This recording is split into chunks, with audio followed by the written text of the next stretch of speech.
Nagbayad ang hasyendero ng P200,000 pesos para sa isang kabayo na walang makadamay.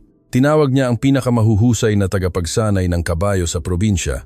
Ang isa ay umalis na may bali ang tadyang, ang isa naman ay dinala sa ospital. Kaya't nagbigay siya ng bukas na hamon, P50,000 pesos para sa sinumang makapagpaamo sa hayop. Dumating ang malalaking lalaki, bihasang vakero, at mga rodeo rider. Ngunit ang nagpatahimik sa buong hasyenda ay hindi isa sa kanila. Ito ay isang 22 anyos na dalaga na naglakad, walang siyahan at walang espuelas, na may piraso ng panutsa sa bulsa. Sa barangay Masinag, isang maliit na bayan na nawawala sa probinsya. Alam ng lahat kung sino ang nag-uutos. Hindi ang alkalde, hindi ang pari, kundi si Don Emilio de la Cruz, may-ari ng mahigit 3,000 ulo ng baka, ng mga lupain na abot tanaw at ng isang hasyenda na parang mansyon sa isang teleserye. 70 ilang taong gulang na si Don Emilio, puti ang buhok na suklay pa atras, magaspang ang mga kamay ng taong nagtrabaho na noon, ngunit matagal nang tanging nagtuturo at nag-uutos. Laging nakasombrero, bota ng tunay na balat at may tingin na nagpapayuko sa sinumang empleyado bago pa man siya magsalita.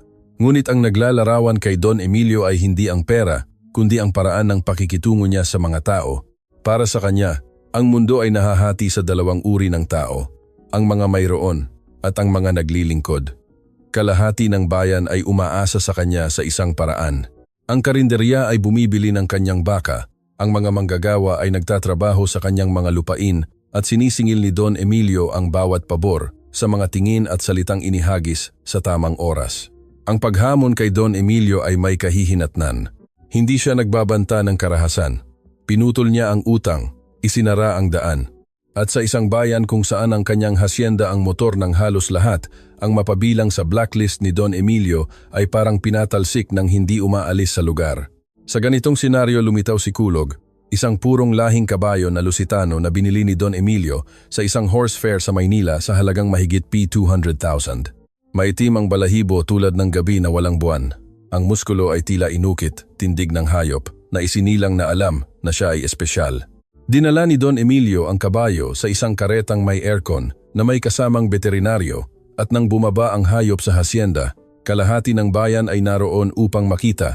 Bininyagan niya ang hayop na kulog at agad na sinabi sa sino mang gustong makinig na ang kabayong iyon ang magiging pinakamalaking bituin sa rehiyon.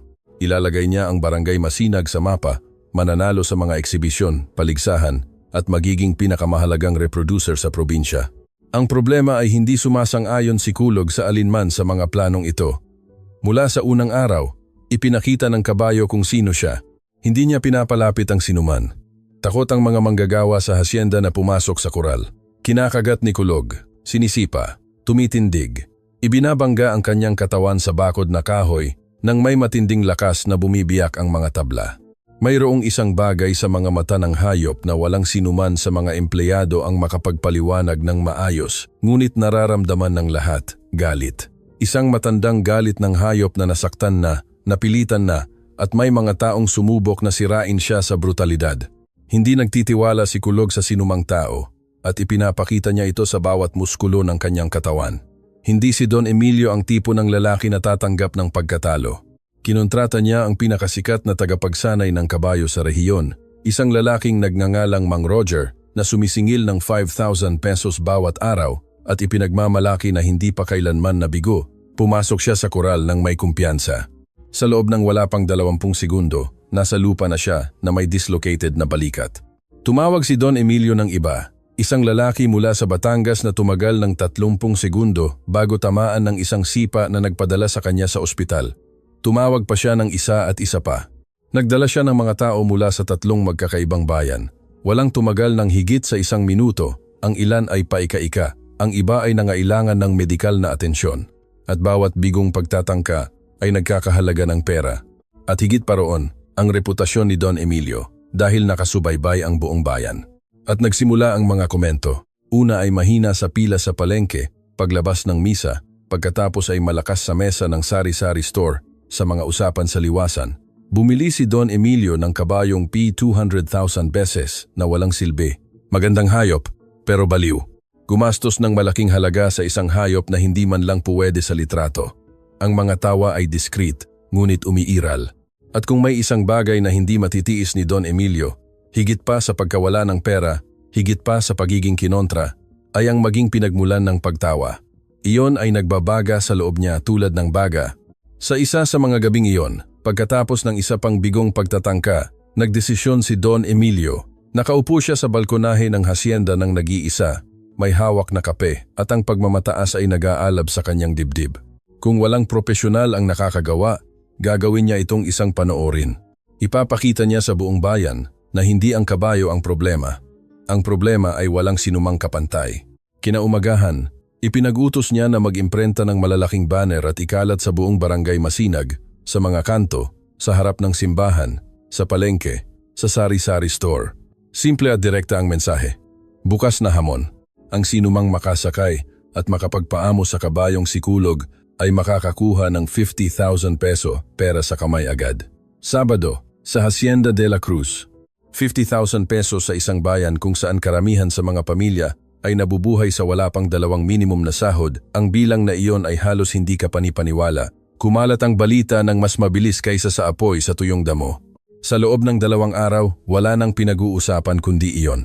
Sa sari-sari store, sa liwasan, sa mga tarangkahan ng Karatig Hacienda, lahat ay nagkokomento. Ang mga tagapagsanay ng kabayo mula sa ibang bayan ay nagpapadala na ng mensahe. Sinasabing darating sila. Ang mga vakero na nag-aakalang sila ay mahusay na ay naghahanda na. At si Don Emilio, sa gitna ng isang grupo ng mga lalaki sa sari-sari store, umiinom ng kape at ninanamnam ang atensyon, ay binitawan ang pangungusap na nagtatak sa lahat. Tinawag ko na ang pinakamahuhusay at walang nagtagumpay. Ngayon gusto kong makita kung sa bayang ito ay may kahit isang tunay na lalaki. Ang pangungusap ay kumalat sa barangay Masinag na parang hangin bago ang bagyo at umabot sa isang maliit na bukid, napakaliit na halos hindi makita sa mapa, kung saan isang 22 anyos na dalaga ang nag-aalaga ng isang matandang kabayong walang lahi na matagal nang ipinadala sa katayan ng sinumang tagapag-alaga. Narinig ng dalaga ang tungkol sa 50,000, tungkol sa imposibleng kabayo, tungkol sa pangungusap ni Don Emilio, at nakaramdam siya ng isang bagay na hindi niya maipaliwanag, ngunit nagpatibok ng mabilis sa kanyang puso. Ngunit sa pagitan niya at ng kural na iyon ay mayroong isang balakid na mas malaki kaysa sa anumang mabangis na kabayo, ang kanyang ama. At ang pagkumbinsi kay Mang Noli ay halos kasing hirap ng pagpaamo kay Kulog. Ang munting bukid ni Mang Noli ay nasa dulo ng isang kalsadang lupa na nagiging putik sa unang ulan. 3 ektarya na nakasiksik sa pagitan ng isang burol at isang batis na natutuyo sa tag-araw. Bahay na semento na walang plaster, bubong na tinapalan, isang balkonahe na may 2 bangko na kahoy, at isang puno ng sampalok sa harap, isang maliit na kural na may kalahating dosenang baka. Sa likuran, isang kulungan ng 3 baboy at isang gulayan na inaalagaan ni Isabela araw-araw bago sumikat ang araw. Si Mang Noli ay 60 anyos na. Ngunit ang kanyang katawan ay parang onta. Magaspang at kalyo ang mga kamay, ang gulugod ay nakakuba na sa dami ng dinalang bigat. Mabagal siyang maglakad, umuubo sa madaling araw na may tuyong ubo na itinatago niya sa pagpapanggap na lumulunok. Naririnig iyon ni Isabela gabi-gabi at nagpapanggap na hindi naririnig dahil alam niyang kung tatanungin niya, sasabihin niyang wala iyon. Ang kanyang asawa, si Aling Lita, ay namatay noong bata pa si Isabela. Isang pulmonya na nagsimula bilang sipon at lumala dahil malayo ang health center at walang pera si Mang Noli para sa tamang gamot. Dinala niya si Aling Lita sa isang kariton hanggang sa bayan, sa ilalim ng ulan at pagdating nila ay huli na ang lahat. Mula ng araw na iyon, mag-isa nang pinalaki ni Mang Noli ang kanyang anak.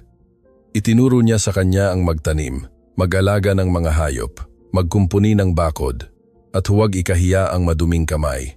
At natutunan ni Isabela ang lahat ng ito. At isa pang bagay na hindi kailanman itinuro ni Mang Noli dahil hindi niya alam kung paano ituro, ang mga kabayo.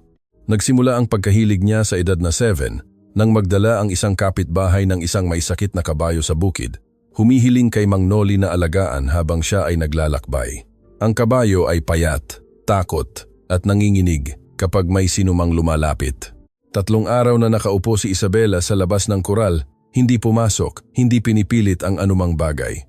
Sa ika-4 na araw, lumapit ang kabayo sa kanya. Sa ika-5, pinayagan ni Isabela na haplusin ang leeg nito. Sa ika-6, kumain ito ng mais sa kanyang palad. Bumalik ang kapitbahay at hindi makapaniwala. Sinabi niya na ang kabayong iyon ay hindi nagpapahawak kanino man sa loob ng ilang buwan. Mula noon, hindi na huminto si Isabela. Sinusuri niya ang bawat kabayo na dumadaan sa rehiyon. Natuto siyang basahin ang katawan ng hayop tulad ng pagbabasa ng mukha. Alam niya kung kailan natatakot ang kabayo, kung kailan ito sumusubok, kung kailan ito humihingi ng tiwala. Hindi siya gumagamit ng latigo, hindi siya gumagamit ng espuelas, hindi siya sumisigaw. Gumagamit siya ng pasensya, katahimikan at haplos. Ito ay isang talento. Ang kabayo na nasa kanya ngayon ay nagngangalang Bituin. Isang mestisang walang tiyak na lahi, kupas ang balahibo at may edad na. Matagal nang ipinagbili sa katayan ng sinumang nag-aalaga, ngunit tinatrato ni Isabela si Bituin na parang miyembro ng pamilya. Sinusuklayan niya ito araw-araw, kinakausap niya ito at sumusunod si Bituin kay Isabela na parang nauunawaan ang bawat salita. Sapat na ang isang haplos sa kiling, isang mahinang bulong, at ginagawa ng kabayo ang gusto ni Isabela, walang renda, walang anuman. Nang dumating ang balita ng hamon ni Don Emilio sa bukid, ito ay sa pamamagitan ng bibig ni Tonying, ang binata na naghahatid ng gatas sa bayan at nagdadala ng mga balita pabalik. Naghihilaw si Isabela ng gatas nang ihinto ni Tonying ang kanyang bisikleta sa tarangkahan at sumigaw. Isabela, narinig mo ba? Nag-aalok si Don Emilio ng 50,000 para sa sino mang makapagpaamo sa baliw niyang kabayo. Sa susunod na Sabado sa hasyenda, maraming tao ang pupunta mula sa lahat ng dako. Hindi agad sumagot si Isabela. Tinapos niya ang paghilaw ng gatas, dinala ang timba sa loob at nakatayo sa kusina, nakatingin sa labas ng bintana papunta sa kural, kung saan tahimik na nangangain si Bituin. Peddeset, Nietzsche. Sa 50,000 pesont, mababayaran ang mga utang ng ama, maayos ang bubong na tumutulo sa 5 lugar, mabibili ang mga gamot na kailangan ni Mang Noli at pinapanggap na hindi kailangan. Mapapalitan ang bomba ng balon. May matitira pa para bilhin ang pagkain ng mga baka para malampasan ang tag-araw. Ngunit hindi lang pera, may iba pang bagay, isang tahimik na katiyakan sa kaibuturan ng kanyang puso. Alam niya kung paano makitungo sa kabayo, sa paraan na walang sinumang tagapagsanay ng kabayo na may siyahan at espuelas ang nakakaintindi.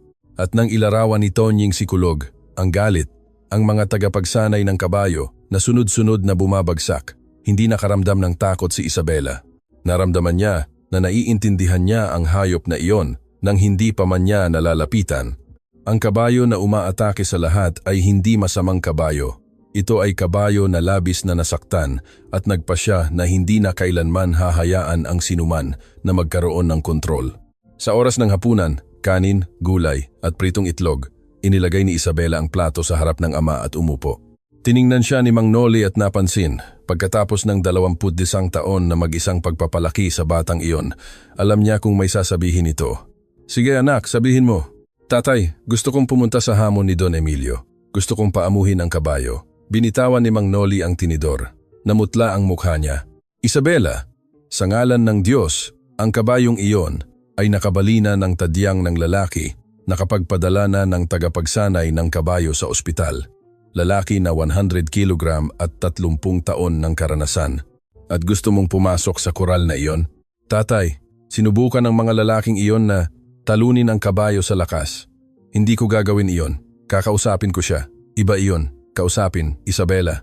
Iyon ay isang hayop na 500 kilogram na hindi nagpapalapit kanino man. Hindi rin nagpapalapit si Bituin. Naaalala mo? Sabi ng kapitbahay, kinakagat niya ang sinuman. At 7 taong gulang pa lang ako. Pinikit ni Mang Noli ang kanyang mga mata.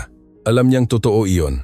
Alam niyang may talento ang kanyang anak na hindi niya kailanman naunawaan ng lubusan, ngunit ang pagkaalam nito ay hindi nag-alis ng takot. Si Bituin ay isang mahina at matandang kabayo. Si Kulog ay isang kabayo na 100 kilogram na nakapagpatumba na ng 5 lalaki. Hindi kita kayang mawala, Isabela. Ikaw lang ang mayroon ako. Tatay, umuubo ka gabi-gabi at nagpapanggap ka na hindi ko naririnig. Tumutulo ang bubong sa ibabaw ng aking kama kapag umuulan. 3 buwan na tayong may utang sa palengke. Alam kong ibinebenta mo ang mga baboy ng mas mababa sa kalahati ng presyo dahil kailangan mo ang pera kaagad. Alam ko ang lahat ng iyan at alam kong kaya ko. Hindi sumagot si Mang Noli. Tumayo siya mula sa mesa, lumabas sa likod ng pinto at umupo sa balkonahe. Tahimik na hinugasan ni Isabela ang mga plato. Alam niyang kailangan niyang bigyan ng oras ang kanyang ama. Walang silbi ang pagpipilit. Halos hating gabi na nang lumabas siya sa balkonahe at natagpuan si Mang Noli sa parehong lugar. Umupo siya sa tabi nito nang hindi nagsasalita. Narinig nila ang mga kuliglig at ang hangin sa mga dahon ng puno ng sampalok. Hanggang sa nagsalita si Mang Noli sa mahina at garalgal na boses. Sana hinayaan ka ng nanay mo. Tiningnan ni Isabela ang kanyang ama. Mamasa-masa ang kanyang mga mata. Lagi mong sinasabi na may kakaiba ka. Nagagawa ka ng isang bagay na ikagugulat ng lahat. Hindi ko kailanman lubos na naunawaan ang ibig niyang sabihin, ngunit sa palagay ko alam niya. Hinawakan ni Isabela ang kamay ng kanyang ama, ang magaspang, kalyo na kamay na nanginig ng pisilin niya. Kung pupunta ka, sasama ako. Ngunit hindi ko kayang panoorin ng malapitan. Maghihintay ako sa pasukan. Kung magkamali, hindi ko kayang makita. Hindi magkakamali, tatay. Hindi nakatulog si Mang Noli ng gabing iyon. Nananatili siyang nakaupo sa balkonahe hanggang sa lumiwanag ang langit, nakatingin sa dilim, humihiling kay Aling Lita, nasaan man siya, na gumawa ng isang bagay para sa kanya, protektahan ang kanilang anak. Darating ang Sabado at pagdating nito, haharapin ni Isabela ang higit pa sa isang mabangis na kabayo. Haharapin niya ang tingin ng isang buong bayan na nagpasya na hindi niya kaya. Mainit ang umaga ng Sabado na may sikat ng araw sa probinsya na nagpapahirap na mula sa maaga. Bumangon si Isabela bago mag-5, gaya ng dati. Ngunit ng araw na iyon ay hindi siya naghilaw ng gatas o nag-alaga ng gulayan. Naligo siya sa shower na detimba. Isinuot ang pinakamagandang maong na pantalon na mayroon siya, na siyang hindi gaanong punit, ang lumang botina at isang plaid shirt ng ama na malaki sa kanya. Tinalian niya ang buhok sa isang ponytail, naglagay ng piraso ng panutsa sa bulsa ng pantalon at kumuha ng isang simpleng lubid na hibla na ginagamit niya kay bituin. Hindi siya nagdala ng siyahan, hindi siya nagdala ng espuelas, walang dala kundi iyon. Naghihintay si Mang Noli sa balkonahe, nakasuot na, may hawak na sombrero. Namamaga ang kanyang mga mata ng taong hindi natulog.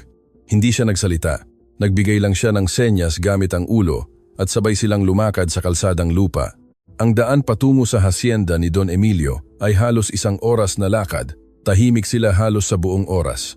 Nang makita na ang bubong ng hacienda sa ibaba, tumigil si Mang Noli at hinawakan ang braso ng kanyang anak. Isabela, kung sa anumang sandali ay maramdaman mong hindi mo kaya, lumabas ka na. Hindi mo kailangang patunayan ng anumang bagay kaninuman. Alam ko, tatay. Pangako? Pangako.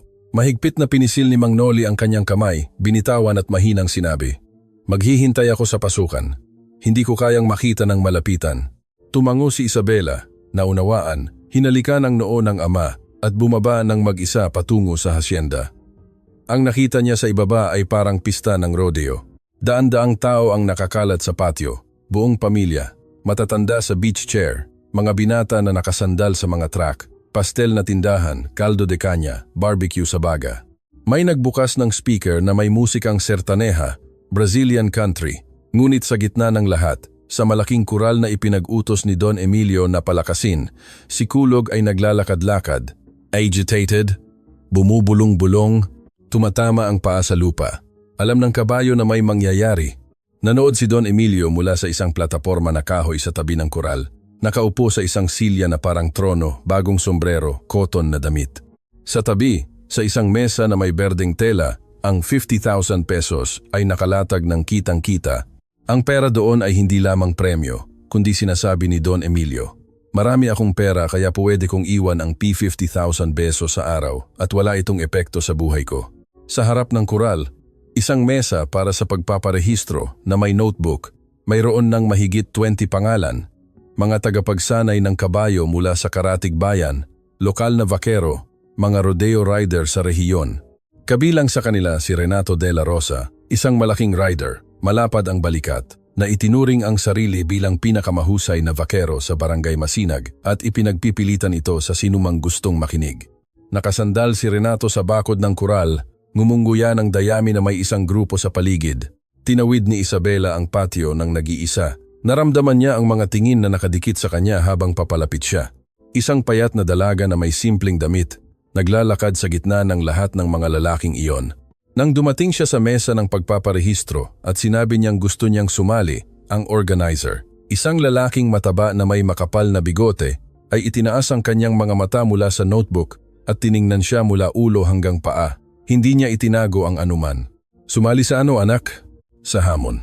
Pupunta ako upang paamuhin ang kabayo. Tumahimik ang lalaki ng 2 segundo na parang naghihintay na sabihin niyang nagbibiro siya. Nang mapansin niyang hindi, tumawa siya ng malakas at lumingon. Mga kaibigan, gusto ng anak ni Mang Noli na paamuhin si Kulog. Kumalat ang tawa na parang apoy sa tuyong dayami. Una ang mga malapit, pagkatapos ang mga nakarinig mula sa iba, pagkatapos ang mga hindi man lang alam kung ano ang pinag-uusapan, ngunit tumawa dahil lahat ay tumatawa. Binitawan ni Renato ang dayami ng inungguya niya. Tiningnan si Isabela mula ulo hanggang paa at dumura sa lupa bago magsalita. Sapat ang lakas para marinig ng buong manonood. Umuwi ka na, bata. Maghilaw ka na lang ng gatas ng mga baka mo. Iyan ang alam mong gawin. Dito ay lugar ng mga lalaki. Isang rider mula sa grupo ang nagdagdag. Maya-maya ay may batang gustong sumakay din. Nagdoble ang tawa. Naramdaman ni Isabela na nag-aapoy ang kanyang mukha. Nangingilid ang kanyang mga mata, ngunit pinigilan niya ang kanyang panga at hindi niya hinayaang bumagsak ang isang luha. Hindi doon, hindi sa harap nila. Ang ingay ay umakit ng atensyon ni Don Emilio sa plataporma. Sumandal siya, nagtanong ng isang bagay sa lalaking katabi niya. At nang ipaliwanag na ang anak ni Mang Noli ay gustong sumali sa hamon, tumahimik siya ng isang sandali. Pagkatapos ay dahan-dahan siyang bumaba sa hagdan ng plataporma. Inayos ang kanyang sombrero at lumakad patungo kay Isabela. Nagbigay daan ang mga tao. Nagkaroon ng katahimikan habang papalapit siya. Tumigil si Don Emilio sa harap ni Isabela. Tiningnan siya ng tingin na kilala ng lahat sa barangay Masinag. Ang tingin ng taong nagsusuri ng isang bagay at nagpasya na hindi ito sulit sa presyo. Nagkrus siya ng mga braso at dahan-dahang nagsalita. Sapat ang lakas para marinig ng bawat tao doon ang bawat pantig. Makinig ka rito, anak. Dinala ko ang pinakamahuhusay na tagapagsanay ng kabayo sa probinsyang ito. Mga lalaki na may 30 taon ng karanasan. Mga taong sumisingil ng 5,000 pesos bawat araw. Walang sinumang nagtagumpay. Walang sinuman. At ngayon ikaw, isang dalaga na sumasakay sa isang matandang kabayo. Walang lahi. Sa tingin mo, ano ang gagawin mo? Nagpahinga siya. Tumingin sa paligid. Kinukumpirma na lahat ay nakikinig. Nakikinig sila. Sasabihin ko sa iyo ang isang bagay. At hindi ito para saktan ka, kundi para protektahan ka. Wala kang sapat na laki para rito. Wala kang lakas. Wala kang karanasan. Umalis ka na, bata. Hindi ito laro, hindi ito lugar para sa iyo. Nagpalakpakan ng mga tao. Pumalakpak sila, sumipol, na parang sinabi niya ang pinakamakatwirang bagay sa mundo. Ang ilan ay tumingin kay Isabela na may awa, na parang siya ay isang bata na katatapos lang magpakatanga. At naramdaman ni Isabela na nanginginig ang buong katawan niya, hindi sa takot, kundi sa galit. Isang galit na umakyat mula sa kanyang tiyan at humigpit ang kanyang lalamunan. Ngunit huminga siya ng malalim ng isang beses, 2. Tumingin siya ng diretsyo sa mga mata ni Don Emilio at nagsalita ng may katatagan na ikinagulat maging ng sarili niya. Ipinangako niyo na ang hamon ay bukas. Hindi kayo naglagay ng kondisyon ng edad, laki o kasarian. Kung masaktan ako, responsibilidad ko iyon. Ngunit papasok ako sa kural na iyon. Ang ngiti ni Don Emilio ay nawala. Lumabnaw ang kanyang mga mata. Yumuko siya patungo kay Isabela. Sapat ang lapit para maramdaman niya ang amoy ng kape sa hininga nito at nagsalita sa tono na parang payo, ngunit isang banta. Kapag nahulog ka at mahuhulog ka, huwag mong sabihing hindi ko sinabi. Kinalikuran niya at umakyat pabalik sa plataporma. Bumalik sa usapan, tawa, komento ang mga tao. Nakatayo si Isabela doon na may hawak na lubid at panutsa sa bulsa. Naririnig ang mga tawa na parang sampal, ngunit hindi siya umalis. Ibinigay niya ang kanyang pangalan sa organizer na isinulat iyon habang umiiling na parang nagsusulat ng pangalan ng isang taong magsisisi. At lumakad siya sa gilid ng kural, nag-iisa, malayo sa lahat, naghihintay ng kanyang pagkakataon. Dahil bago pumasok sa kural na iyon, kailangan ni Isabela na saksihan ang isang bagay. Makikita niya ang isa-isa ang pinakamalakas at pinakabihasang lalaki sa rehiyong iyon na papasok ng may kumpiyansa at lalabas na nasa lupa. At bawat pagbagsak ay magpapaniwala sa lahat na wala siyang kahit na kaunting pagkakataon. Umakyat ang organizer sa isang kahon sa tabi ng kural na may lumang megaphone na umuugong at inihayag ang mga simpleng patakaran. Bawat kalahok ay may hanggang 5 minuto upang sumakay at kontrolin si Kulog. Kung makakaya niyang maglakad kasama ang kabayo ng 2 buong ikot sa kural nang hindi nahuhulog, makukuha niya ang 50,000. Kung nahulog o sumuko, lalabas siya at ibibigay ang lugar sa susunod. Walang pangalawang pagkakataon, walang reklamo. Ang unang pumasok ay isang tagapagsanay ng kabayo mula sa Laguna, isang matangkad, payat na lalaki na may manipis na bigote, na dumating na may sariling siyahan, pinagtagpi na lubid at isang hangin ng taong alam na ang katapusan ng kwento.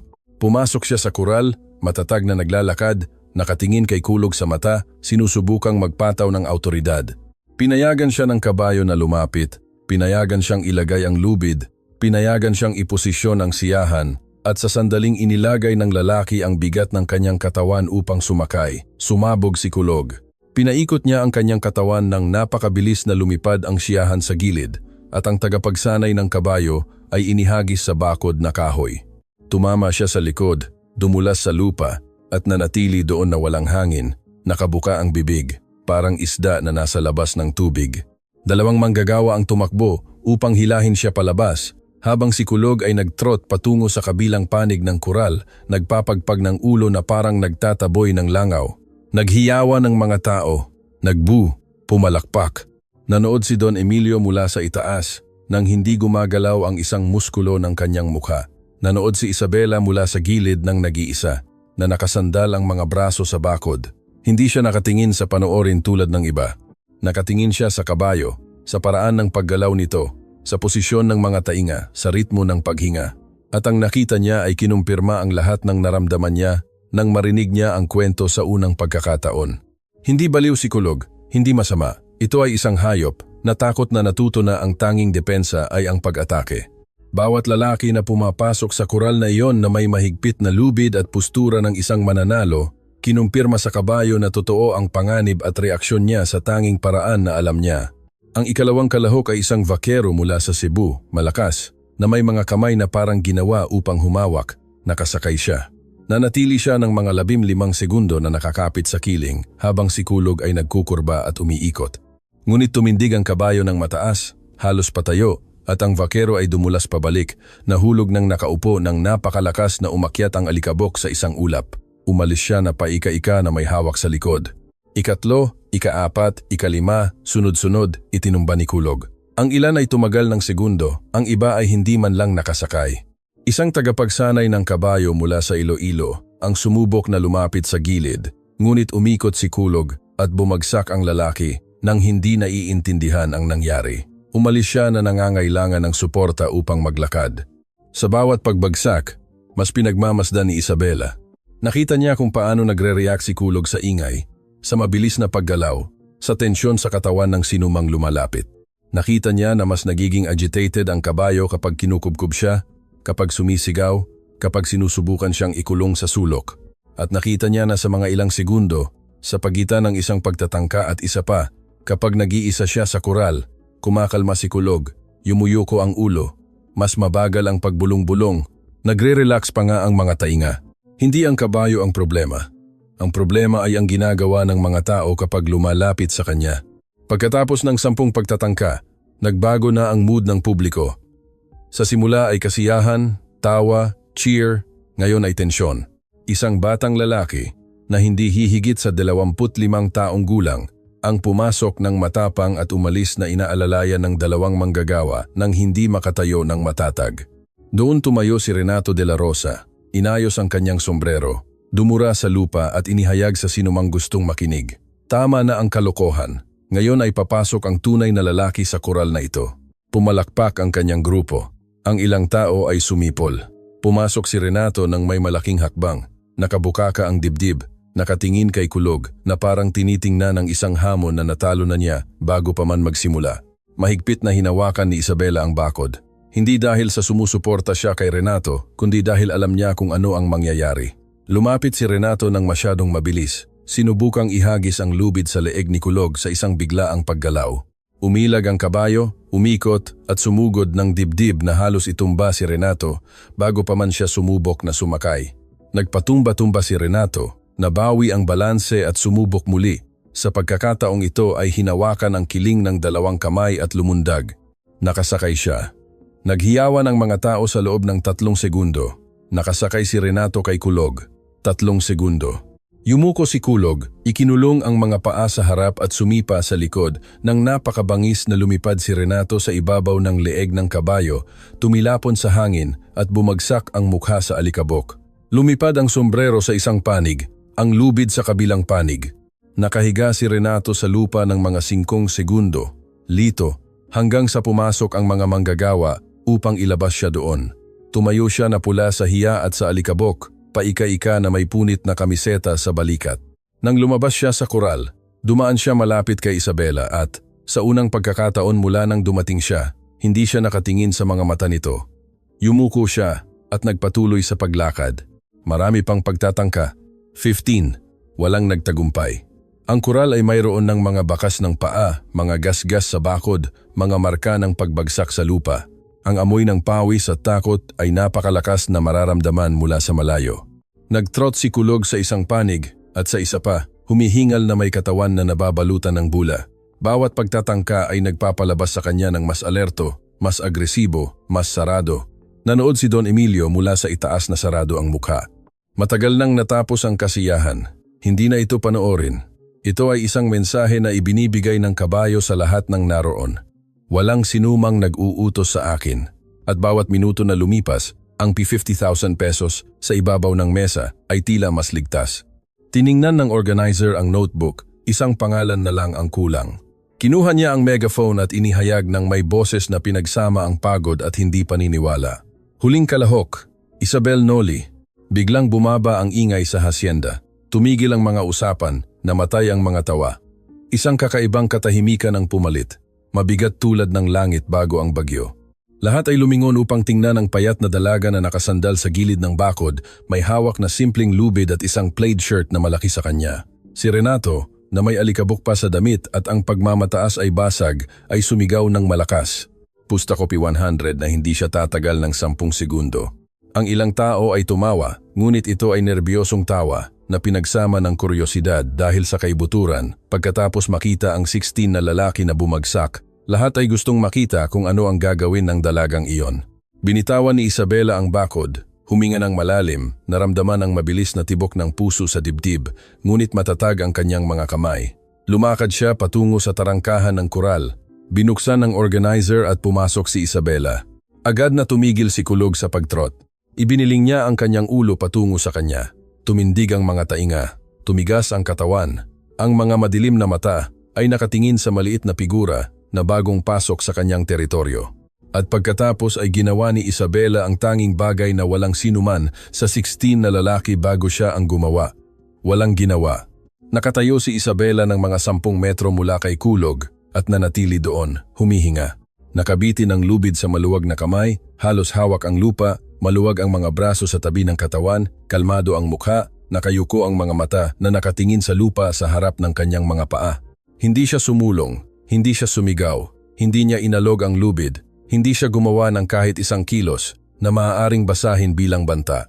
Tumigas si Kulog, umikot ang mga tainga paabante, pagkatapos ay patagilid, tulad ng mga antena, sinusubukang kumuha ng signal na hindi umaayon sa anumang alam niya. Sa iba, ang pattern ay laging pareho. Papasok ang tao, ang katawan ay tense, ang amoy ng takot at adrenaline, ang mabilis na paggalaw, ang lubid na humihigpit, ang pagtatangka ng kontrol. Alam ni Kulog na basahin ang lahat ng ito at alam niyang mag-react, ngunit ang figurang iyon na nakatayo sa gitna ng koral ay hindi sumusunod sa anumang pattern, walang tensyon, walang pagmamadali, walang takot. At ito ay nagpalito sa hayop sa paraan na walang puwersa ang nakakagawa. Tumahimik ang mga tao ng mga 10 segundo, pagkatapos ay dumating ang mga komento. Ano ang ginagawa niya? Na-paralyze sa takot. Malakas na sinabi ni Renato. Hindi ko sinabi, pumasok para lang tumayo. Hindi man lang iyan pagtatangka, may sumigaw. Sumakay ka na, bata, kumalat ang mga tawa. Ngunit walang narinig si Isabela sa mga iyon. Nawala ang mundo sa labas. Nag-iisa lang siya at ang kabayo, ang koral, ang alikabok, ang tunog ng paghinga ni Kulog, malakas, mabilis, nagdududa. Iyon ang pinagtuunan ng pansin ni Isabela, ang paghinga nito, dahil ang paghinga ay nagsasabi ng lahat. Nagsimulang maglakad si Isabela, hindi direkta, sa isang semicircle, mabagal, pinananatili ang parehong distansya, laging nakayuko ang mga mata. Hindi siya tumingin ng diretsyo. Humingi siya ng pahintulot. Ipinapakita niya ang kanyang katawan sa gilid, ang mababang postura, ang mga galaw na inaasahan. 1 minuto, 2, 3. Lumaki ang kawalan ng pasensya ng publiko. Gumalaw ang mga tao sa mga silya, nagpapalit ng tingin, nag-cruise ng mga braso. Sumandal si Don Emilio sa plataporma, pinisil ang kanyang mga mata, sinusubukang intindihin kung ano ang nangyayari. Hindi ito hamon, hindi ito tapang. Ito ay parang isang dalaga na nawawala sa gitna ng isang kural, hindi alam kung ano ang gagawin. Ngunit may isang tao malapit sa bakod ang nakapansin ng isang bagay at siniko ang kanyang kapitbahay. At siniko ng kapitbahay ang susunod dahil tumigil si Kulog sa pagtama ng paa. Ang pagbulong-bulong ay bumababa. Ang kabayo, na sa iba ay sumusugod sa unang segundo, ay naroon ng mahigit 3 minuto at hindi pa sumusulong kahit isang beses. Ang mga tainga na nakadikit pa atras kapag may pumapasok, tanda ng pagiging agresibo, ngayon ay nakaharap pasulong patungo kay Isabela. Ang pagkalito ay pumalit sa kawalan ng pasensya. Tumigil ang mga tao sa pagrereklamo at nagsimulang magmasid dahil may nangyayari doon na hindi umaayon sa anumang nakita nila sa buong araw. Naramdaman ni Isabela ang pagbabago. Bumagal ang paghinga ni Kulog. Ang leeg na matigas ay nagsimulang mag-relax. Isang hakbang ang ginawa ni Isabela patungo sa kanya. Maliit, naghintay. Isa pang hakbang, naghintay. Ibiniling ni Kulog ang kanyang ulo patungo sa kanya. Hindi nang may pagiging agresibo, nang may kuryosidad, nang may tingin ng hayop na sumusubok magdesisyon kung puwede siyang magtiwala.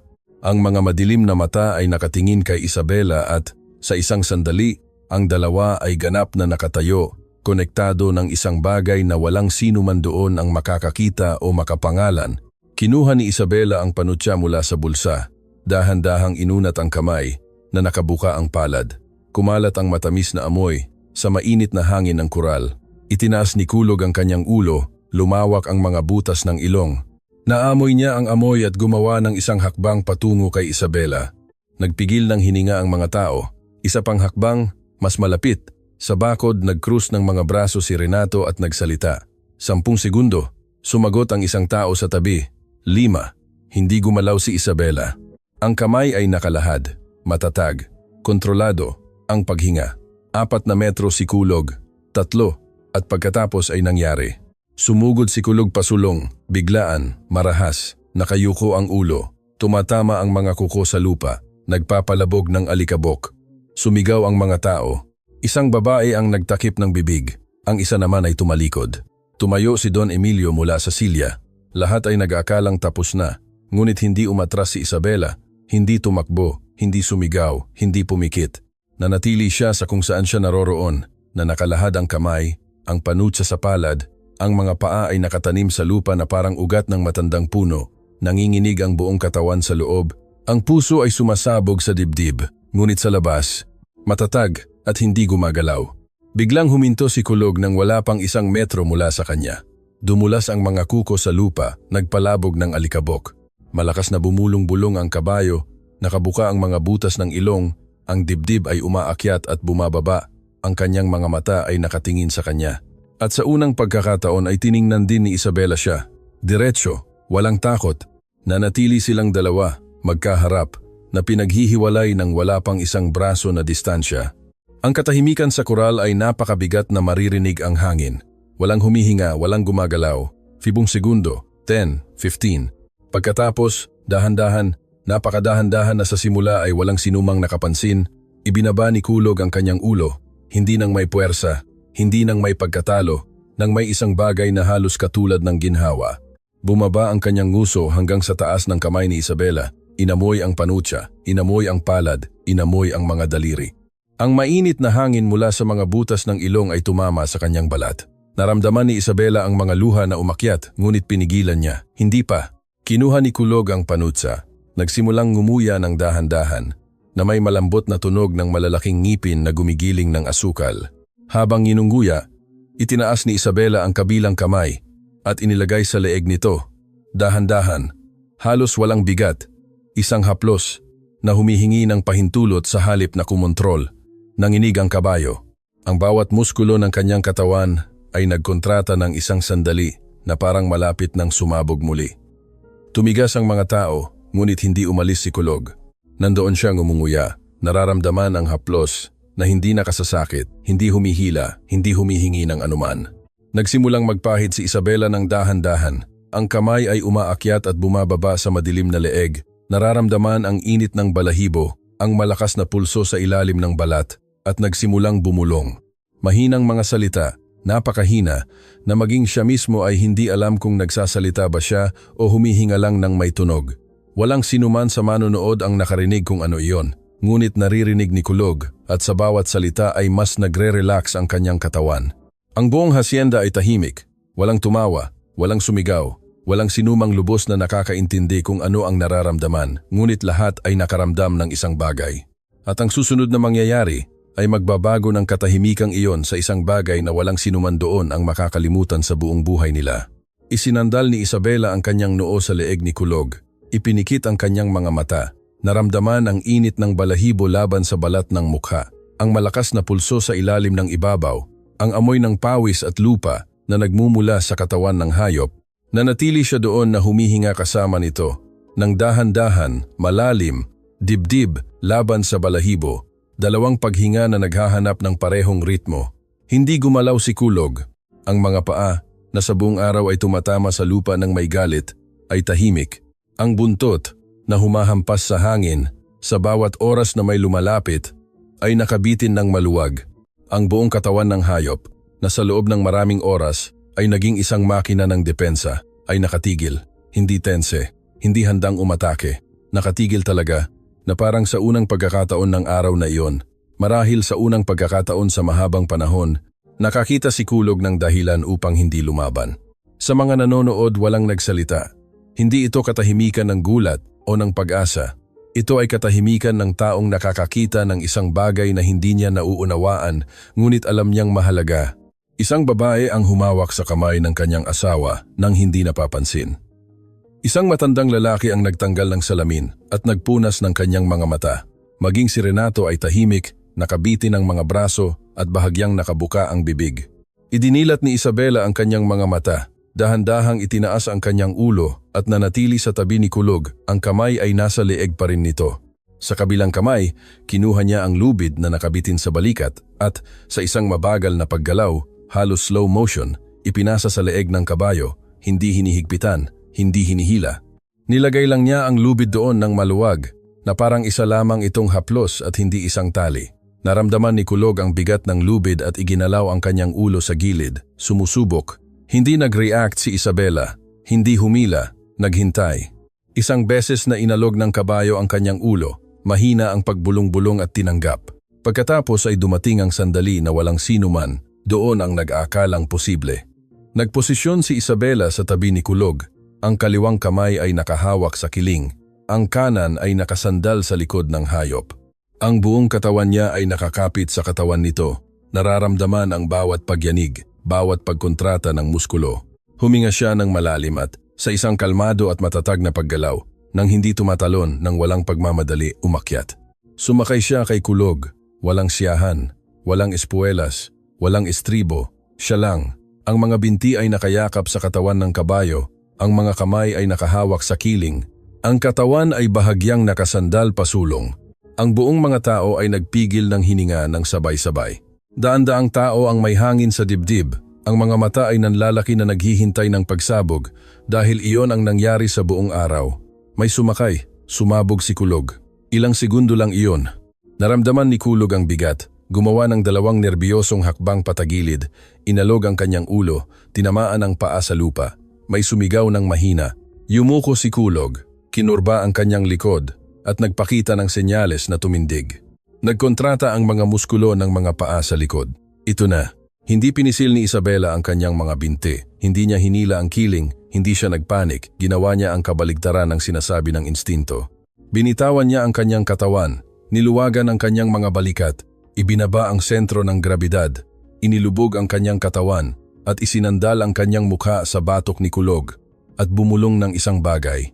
Walang sinuman sa mga nanonood ang nakarinig kung ano iyon. Marahil hindi ito salita. Marahil ito ay tunog lang, isang hininga, isang vibration na dumadaan mula sa bibig ni Isabela patungo sa tainga ng kabayo at mula doon sa buong katawan nito. Ngunit agad ang epekto. Huminto si Kulog, nag-relax ang mga paa sa likod, bumalik ang likod sa normal na posisyon, namatay ang paggalaw ng pagtindig bago pa man magsimula. Huling bumulong-bulong ang kabayo ng isang beses, mahaba, malakas, na parang ibinubuga ang lahat ng pinigilan niya sa buong araw. Lahat ng pagtatangka, lahat ng agresyon, lahat ng takot. At nagsimula siyang maglakad ng dahan-dahan, isang hakbang, isa pa, maingat, na parang sumusubok kung ano ang ibig sabihin ng magkaroon ng nakasakay nang hindi nasasaktan. Sinusundan ni Isabela ang bawat galaw sa kanyang katawan, nang hindi pinipilit ang direksyon, nang hindi humihila ng anuman. Balanse lamang ang bigat, inaayos sa pamamagitan ng bahagyang presyon ng mga binti. Ipinapahiwatig ang daan sa halos hindi nakikitang haplos ng mga kamay sa kiling, isang ikot sa kural. Naglakad si Kulog sa gilid ng bakod, dumadaan sa harap ng mga manonood, na nanonood ng mamasa-masa ang mga mata at nakabuka ang bibig. Bawat hakbang ay mas matatag kaysa sa nauna. Bumaba ang ulo ng kabayo, nag-relax ang leeg, naging mas magaan ang trot, 2 ikot. Sa pangalawang pagdaan sa harap ng plataporma ni Don Emilio, naglalakad na si Kulog sa isang maayos, halos elegante na trot na parang ipinapakita sa lahat doon kung ano ang kaya niyang maging kapag tinatrato siya ng may respeto sa halip na puwersa. Ang katahimikan ay tumagal pa ng ilang segundo pagkatapos na makumpleto ni Isabela ang ikalawang ikot at pinahinto si Kulog sa gitna ng kural. Sapat na ang isang haplos ng kamay sa kiling at isang bahagyang presyon ng mga sakong. Huminto ang kabayo ng kalmado, masunurin, maamo. Pagkatapos, isang babae sa mga nanonood ang nagsimulang umiyak. Hindi umiyak ng mahina, patago. Umiyak ng may hikbi, malakas, na nakatakip ang 2 kamay sa mukha, na parang ang lahat ng pinigilan niya sa buong hapon. Ang tensyon, ang takot, ang emosyon ng makita ang dalagang iyon, na gumawa ng imposible, ay sumabog ng sabay-sabay, at nagsimulang pumalakpak ng sabay-sabay. Palakpak na basa ng luha, sumunod ang isa pang tao at isa pa. Sa loob ng ilang segundo, nakatayo na ang buong hasyenda. Daan-daang tao ang sumisigaw, pumapalakpak, umiiyak, nagyakapan. Mga lalaki na pinagtatawanan siya ay pumapalakpak na may pulang mata. Mga babae na tumalikod sa oras ng pagsugod, ngayon ay hindi na makahinto sa pagtingin. At sa pasukan ng hasyenda malayo sa lahat, narinig ni Mang Noli. Una niyang inakala na buo iyon, na nagkamali, na nahulog ang kanyang anak. Humigpit ang kanyang puso sa paraan na inakala niyang babagsak siya doon. Ngunit pagkatapos ay napansin niya na ang ingay na iyon ay hindi bu. Ito ay palakpak, isang malaking, lumalaking palakpak na hindi humihinto. Nagsimulang maglakad si Mang Noli, pagkatapos ay pinabilis ang hakbang, pagkatapos ay tumakbo na may nanginginig na mga binti. Nang lumapit siya ng sapat upang makita ang kural, nakita niya si Isabela na nakasakay kay Kulog, ang kabayo ay nakatigil, kalmado, ang kanyang anak, ang dalaga na mag-isa niyang pinalaki, nakasakay sa hayop na walang sinumang lalaki, sa rehiyong iyon ang nakapagpaamo.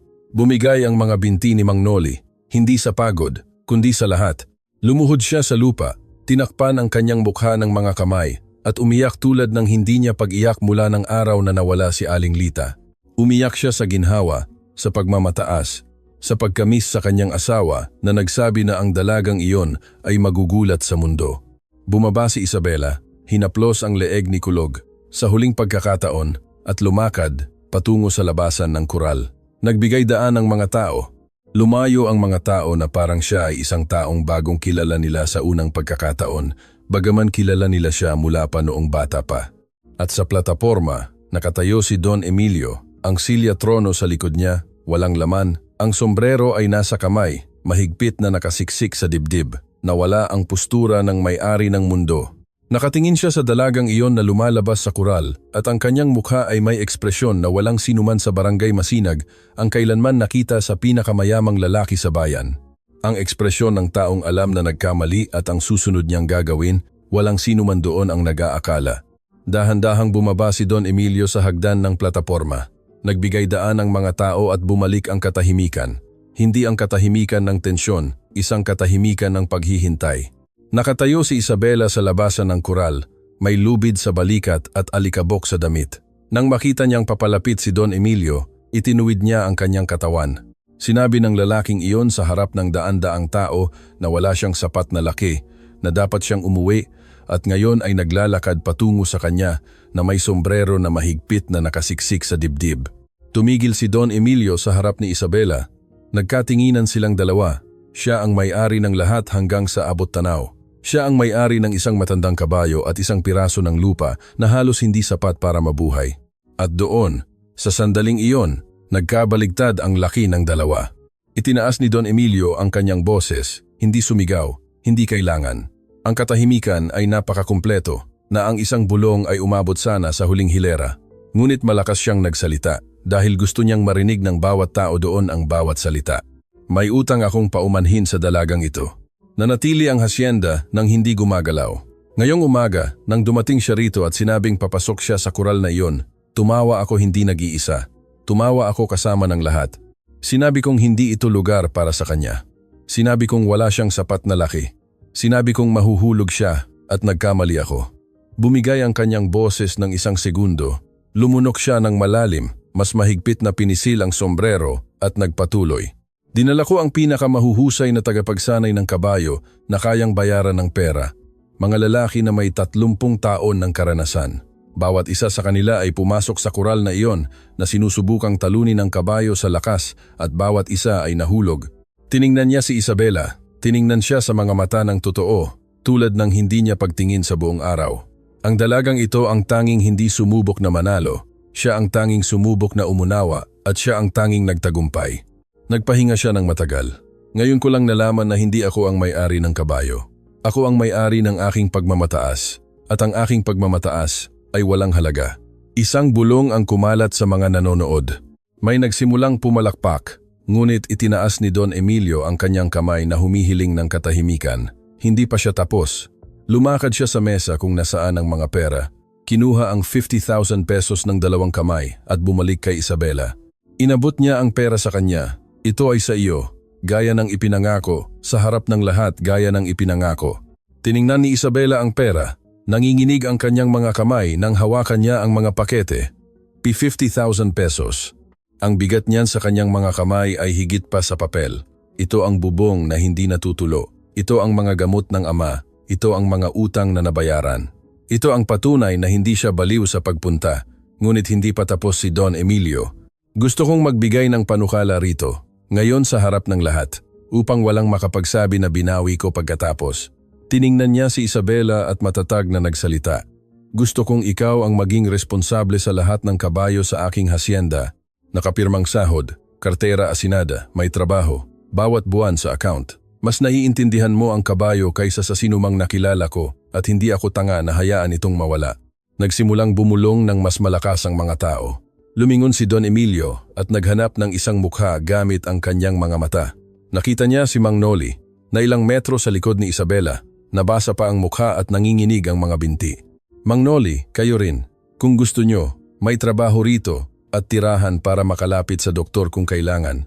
Sa halip na magpanggap na okay ang lahat, ibinuka ni Mang Noli ang kanyang bibig, ngunit walang lumabas na tunog. Umiling lang siya ng dahan-dahan.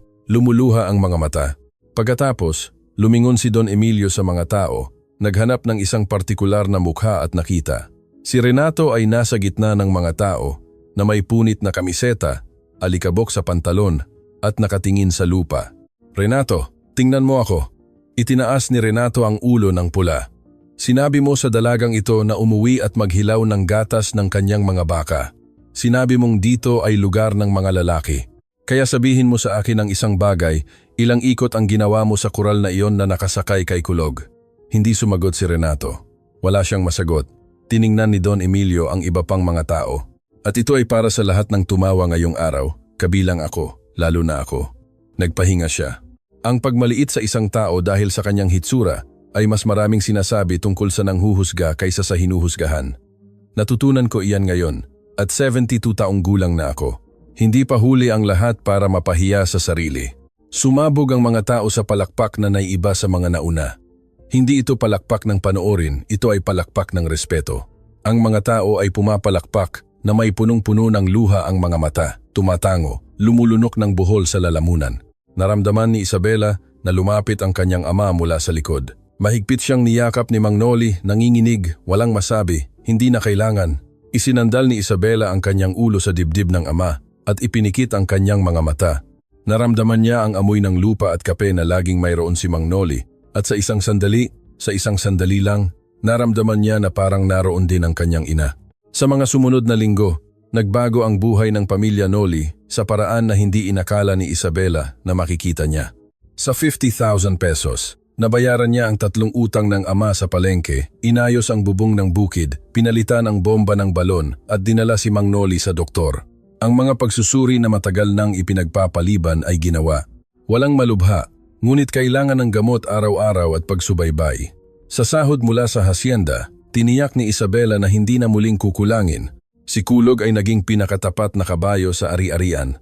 Sinusunod niya ang mga utos ng mga manggagawa kung kailangan, ngunit ganap na kalmado lamang sa isang tao. Kapag dumating si Isabela sa umaga at binuksan ang tarangkahan ng pastulan, si Kulog ay nagtrot patungo sa kanya bago ang anumang ibang kabayo.